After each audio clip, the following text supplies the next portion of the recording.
नमस्कार दोस्तों, इस वीडियो में बात करने वाले हैं ग्लोबल वार्मिंग के बारे में। क्या आप जानते हैं पिछले 100 सालों में धरती का टेम्परेचर अबाउट 1 डिग्री सेंटीग्रेड से ज़्यादा बढ़ चुका है। औद्योगिक क्रांति 1850 से 1900 के बाद से तापमान में कुल वृद्धि लगभग 1.2 से 1.3 डिग्री सेंटीग्रेड हो चुकी है।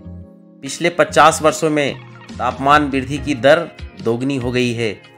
इसका मुख्य कारण है ग्रीन हाउस गैसेस का उत्सर्जन में वृद्धि, CO2, मीथेन, नाइट्रस ऑक्साइड जैसे गैसों का।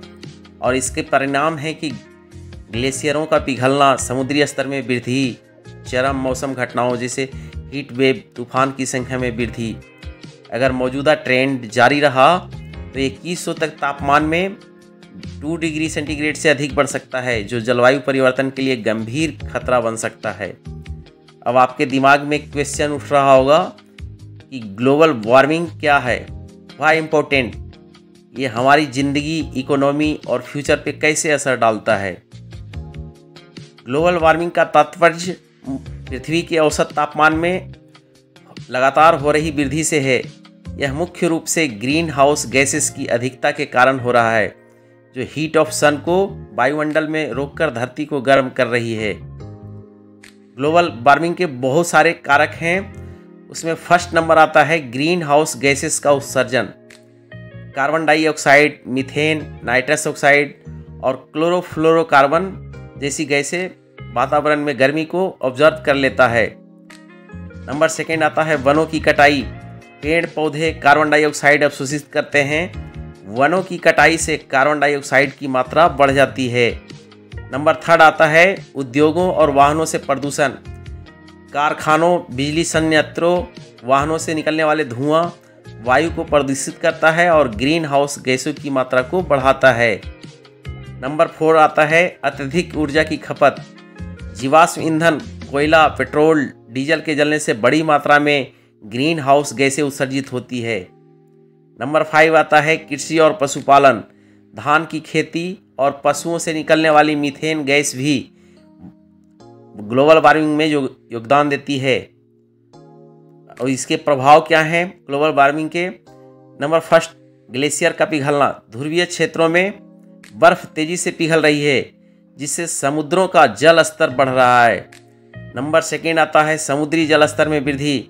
निचले तटीय क्षेत्रों और द्वीपों को डूबने का खतरा बढ़ गया है। मालदीव डूबने वाला है।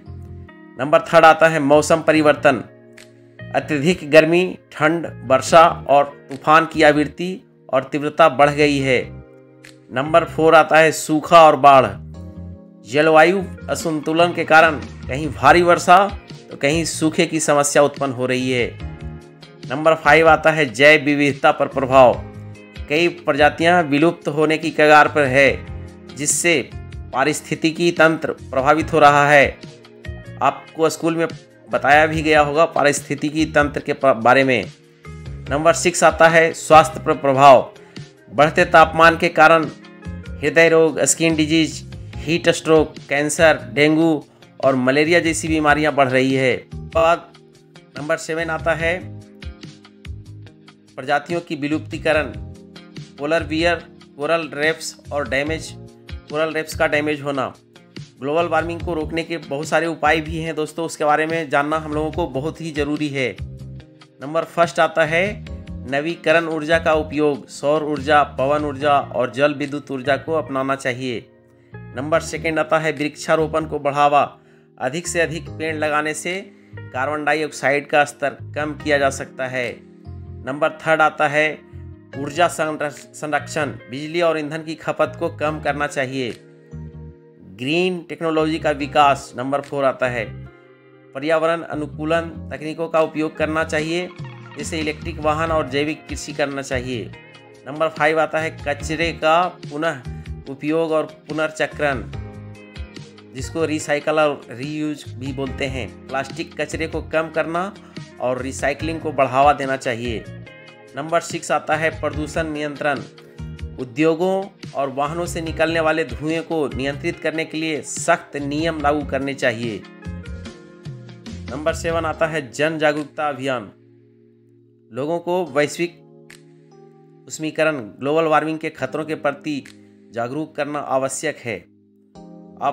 आप एक्शनेबल जो स्टेप है वो क्या लेना चाहिए? तो आज से ही हम सब मिलकर एनर्जी बचाएं, पेड़ लगाएं और पोल्यूशन को कम करने का कोशिश करें। तो दोस्तों, अगर ये वीडियो इन्फॉर्मेटिव लगी तो लाइक करें, कमेंट करें और शेयर करें। और नए एजुकेशनल वीडियो के लिए सुपरफास्ट मीडिया को सब्सक्राइब करें। Thank you. जय हिंद।